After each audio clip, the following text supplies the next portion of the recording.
இந்த கதை ரொம்பவும் கடினமா உழைக்கக்கூடிய விவசாயி கோபிராமோடது. கோபிராம் ராத்திரி பகல்னு கஷ்டப்பட்டு விவசாயம் பண்ணாரு. அப்புறம் அவர் தன்னுடைய குடும்பத்தை காத்து வந்தாரு. அடே ராதா, கேக்குதா? என்னங்க சொல்லுங்க. அடேங்கப்பா, இன்னைக்கு நீங்க ரொம்ப சந்தோஷமா இருக்கீங்க. அடே ராதா, எப்படி சந்தோஷம் இல்லாமல் இருக்கும்? விஷயம் அப்படிப்பட்டது. நான் இன்னைக்கு தான் கடன் கொடுக்குறவங்க கிட்ட பேசியிருக்கேன். அவங்க நமக்கு கடன் கொடுக்கறதுக்கு தயாராக இருக்காங்க. என்ன, நிஜமாவா? ஆமாம். அப்புறம் நம்ம கிராமத்துக்கு நகரத்துலேருந்து வந்த ஒரு புது கான்ட்ராக்டர் இருக்கார்ல, நான் அவர்கிட்டையும் வீடு கட்டுறதை பற்றி பேசிட்டேன். என்னது, அந்த நகரத்து சூப்பர்வைசர் கிட்டயா? ஆமாம். ஆனால் என்ன, உன்னோட முகத்தில் ஏன் இவ்வளோ கவலையாக இருக்கு? அது வந்துங்க, கிராமத்து ஜனங்க பேசிக்கிட்டாங்க. அந்த சூப்பர்வைசர் மோசமானவராம். நகரத்துல நிறைய பேரை சிக்க வச்சுட்டாராம். அதனால பல மாசங்களா அவர் இந்த கிராமத்துல மறைஞ்சிருக்காராம். அட ராதா, நீ இருக்கியே, யார் யாரோ சொல்கிற விஷயத்த நம்பிக்கிட்டே இருக்க. இந்த கிராமத்து ஆளுங்க இது வரைக்கும் அவர்கிட்ட சரியாக பேசுனது கூட கிடையாது. தேவையில்லாமல் அவர் மேலே பழி போட்டுக்கிட்டு இருக்காங்க. நீ என் மேலே நம்பிக்கை வை. நான் அவர்கிட்ட பேசிட்டேன். அவர் ரொம்ப அனுபவசாலி மாதிரியும் உழைப்பாளி மாதிரியும் எனக்கு தெரியுது. அப்படி உங்களுக்கு எல்லாம் சரியா பட்டுச்சுன்னா எல்லாம் உங்க இஷ்டங்க.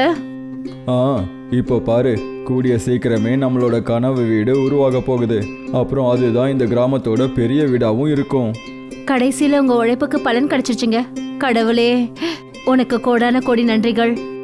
வீடு கட்ட போறோன்றத கேட்டதும் ராதாவுக்கு ரொம்ப சந்தோஷமாயிடுச்சு. கொஞ்ச நாள்ல ராதா கோபிராமோட வீடு கட்டப்பட ஆரம்பிச்சது. நகரத்துல இருந்து வந்த சூப்பர்வைசர் கோபிராம் கிட்ட பணத்தை வாங்கி கொஞ்ச நாள்லயே ஒரு பெரிய வீடை கட்டி முடிச்சாரு. வாவ், இது நிஜமாவே அற்புதம். எவ்வளோ அழகான ஒரு வீடு. கான்ட்ராக்டர் சார், உங்களுக்கு ரொம்ப ரொம்ப நன்றி. அட பரவாயில்ல கோபிராம், மக்களோட கனவு வீடு கட்டி கொடுக்கறது தான் என்னோட கடமை. ஆமாம், நீங்கள் ரொம்ப சரியாக சொன்னீங்க. சரி, பேச வேண்டியதெல்லாம் பேசியாச்சு. கூடிய சீக்கிரம் என்னோட பாக்கி பணத்தை கொடுத்துருங்க. நான் நாளைக்கே நகரத்துக்கு போகணும். சரி, கண்டிப்பா. கோபிராம் அந்த சூப்பர்வைசருக்கு தாங்கிட்ட இருந்த எல்லா பணத்தையும் எடுத்து கொடுத்தாரு. அதுக்கப்புறம் அவர் தன்னுடைய மனைவி ராதா கூட அவங்களோட புது வீட்டுல இருந்தாங்க.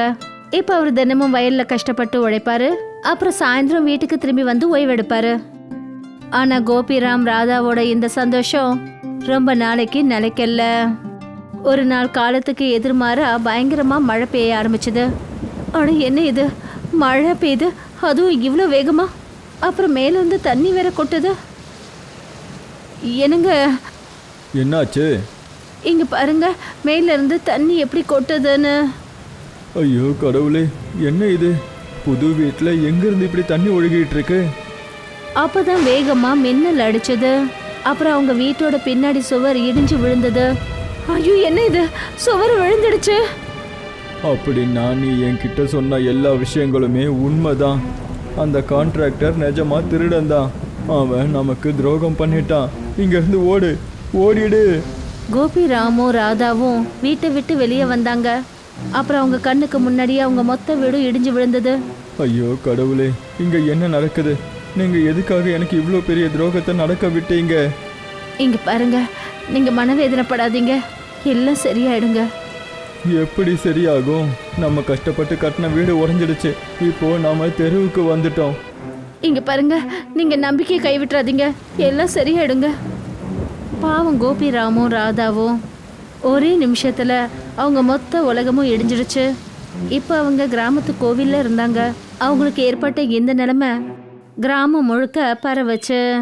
அப்புறம் மக்கள் கோபிராம பார்த்து கிண்டல் பண்ணாங்க. அட, எங்க போயிட்டு இருக்கீங்க? நானா? வீட்டுக்கு. என்ன, நீ என்ன சொன்ன? வீட்டுக்கு போயிட்டுருக்கியா? ஆனால் நீ கஷ்டப்பட்டு கட்டின உன்னோட கனவு வீடு மழையில் இடிஞ்சு விழுந்துடுச்சுல்ல. இப்போ நீ எந்த வீட்டுக்கு போயிட்டுருக்க? இங்கே பாருங்க, நான் ஒத்துக்கிறேன், இப்போ என்கிட்ட வீடு கிடையாது தான். ஆனால் இந்த மாதிரி என்னோட கஷ்டத்தில் என்னை நீங்கள் கிண்டல் பண்ணுறது உங்களுக்கு நல்லதே கிடையாது. அட விடு, எது சரி எது தப்புன்னு எங்களுக்கு ஒன்றும் சொல்லி கொடுக்காத. நாங்கள் உனக்கு 1000 தடவை சொன்னோம் நகரத்துலேருந்து வந்த புது கான்ட்ராக்டர்கிட்ட போகாதன்னு. ஆனால் நீ ஒத்துக்கலையே. இப்போ அனுபவி. போய் உன்னோட புது வீட்டிலே இருந்துக்கோ. பாவம் அந்த கோபிராம் தனக்கு ஏற்பட்ட மோசடினால உதவி செய்யறதுக்கு பதிலா மக்கள் அவரை கிண்டல் பண்ண ஆரம்பிச்சாங்க. அதனால அவருக்கு வேதனை இன்னும் அதிகமாச்சு. இப்போ கோபிராம்க்கு எதுவுமே புரியல, என்ன பண்றதுன்னு தெரியல. அப்பதான் ஒரு நாள் ராத்திரி கோவிலுக்கு வெளியில ஒரு மரத்தடியில உட்காந்து அவர் அழ ஆரம்பிச்சாரு. நான் ஏன் தான் இப்படி பண்ணேன்னு தெரியல. என்னோட வீடை என்னோட கையாலேயே அழிச்சிட்டேன். என்ன நினச்சா எனக்கு அவமானமாக இருக்கு, ரொம்ப அவமானமாக இருக்கு. ராதாவும் எனக்கு புரிய வச்சா, ஜாக்கிரதையாக இருங்கன்னு சொன்னான். ஆனால் நான் அவ சொன்ன விஷயத்த கவனிக்கவே இல்லை. நான் ஒரு முட்டாள், ரொம்ப பெரிய முட்டாள். கோபிராம் தன்னை தானே திட்டிக்கிட்டு அழுதுகிட்டு இருந்தாரு.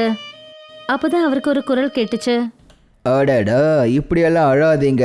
அழறது நல்ல விஷயமே கிடையாது. இந்த சத்தம் எங்கேருந்து வருது? நான் ஒத்துக்கிறேன், இந்த வாழ்க்கை உங்களுக்கு ரொம்ப பெரிய அநியாயம் பண்ணியிருக்கு. ஆனால் இப்படி தோற்று உட்கார்ந்து அழுதா என்ன நடக்கும்? நீங்கள் கண்டிப்பாக இதை எதிர்த்து போராடி ஆகணும். மறுபடியும் அதே சத்தம் வருது. யாரு? இங்கே பாருங்க, நீங்கள் யாராக இருந்தாலும் சரி என் முன்னாடி வந்து நில்லுங்க. இப்படிலாம் விளையாடாதீங்க. நான் யாரோட சதியிலையும் மாட்டிக்க விரும்பலை. அதனால் முன்னாடி வாங்க. நான் ஒன்றும் உன்னை மாட்ட வைக்கிறதுக்கு சதியெல்லாம் பண்ணலை. நான் உனக்காக உதவி பண்ணணும்னு நினைக்கிறேன். உதவியா? அப்படியா? அப்படின்னா முன்னாடி வா. நீ யாருன்னு நானும் பார்க்கணும்ல. நீ எதுக்காக எனக்கு உதவி பண்ண நினைக்கிற? அப்பதான் மரத்துக்கு அடியில இலைகள்லாம் அப்படியே கூட்டமா சேர்ந்தது. அட, என்னது இது? அப்பதான் ஒரு அற்புதம் நடந்தது. அந்த காஞ்ச இலைகளுக்கு நடுவுல இருந்து ஒரு ஜின் வெளியே வந்தாரு. அட, என்ன இது? சொல்லு கோபி, நீ எப்படி இருக்க? முதல்ல நீ யாருன்றத சொல்லு. நான் ஒரு ஜின். பல வருஷங்களாக மக்களுக்கு நான் உதவி செஞ்சுக்கிட்டே இருக்கேன். உதவியா? ஆனால் எப்படி? மக்கள் என்கிட்ட அவங்களோட பிரச்சனைகளை சொல்லுவாங்க. அப்புறம் நான் என்னோட மாயத்தால் அவங்களுக்கு உதவி பண்ணுவேன். என்ன மாயமா? ஆமாம், மாயந்தான். சரி சொல்லு, உன்னோட பிரச்சனை தான் என்ன? ஜின் கேட்டதும் கோபிராம் எந்த ஒரு தயக்கமும் இல்லாம தனக்கு நடந்த ஏமாற்றங்களை பத்தி எல்லாத்தையும் சொன்னாரு. அதை கேட்டுட்டு ஜின்னுக்கு ரொம்ப கோவம் வந்தது.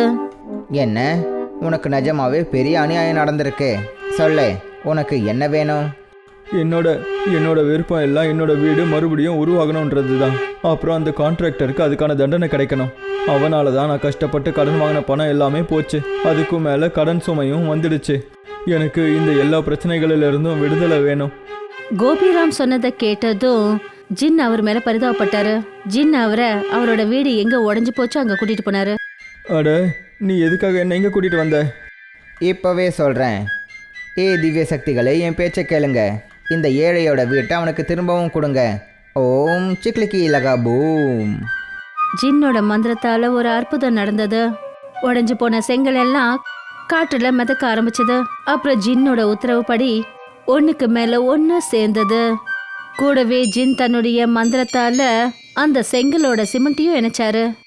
அப்புறம் தென்னை மர ஓலையால செஞ்ச கூரைய அவரு அந்த 4 சுவர் மேலையும் போட்டு முழு வீட்டையும் நிக்க வச்சாரு. அதுக்குள்ள காலையிலயும் விடிஞ்சிருச்சு. அப்புறம் கோபிராம்க்கு முன்னாடி அதே வீடு இருந்தது. அவர் எப்படி விருப்பப்பட்டாரோ அந்த மாதிரி. அட, இங்கே பெரிய அற்புதமே நடந்துடுச்சே. நீ என்னோட முழு வீட்டையும் மறுபடியும் உருவாக்கிட்ட. நன்றி, உங்களுக்கு ரொம்ப ரொம்ப நன்றி. இன்னைக்கு காலையில் உதிச்ச சூரியனோட ஒளி மாதிரி நீ என்னோட வாழ்க்கையே பிரகாசமாக்கிட்ட. அட, நீ இதுக்கே சந்தோஷப்பட்டா எப்படி? இரு, உனக்கு இன்னமும் பெரிய ஆச்சரியம் காத்துக்கிட்டு இருக்கு. அப்பதான் ஜின் சத்தமா கை தட்டினாரு. உண்மையிலேயே ஒரு பெரிய அற்புதம் நடந்தது. ஜின் அந்த நகரத்து சூப்பர்வைசரை தன்னோட மந்திரத்தால கோபிராம்க்கு முன்னாடி கொண்டு வந்து நிறுத்தினாரு. கோபிராம் பார்த்தபோது அந்த சூப்பர்வைசர் ஒரு கட்டில தூங்கிட்டு இருந்தாரு.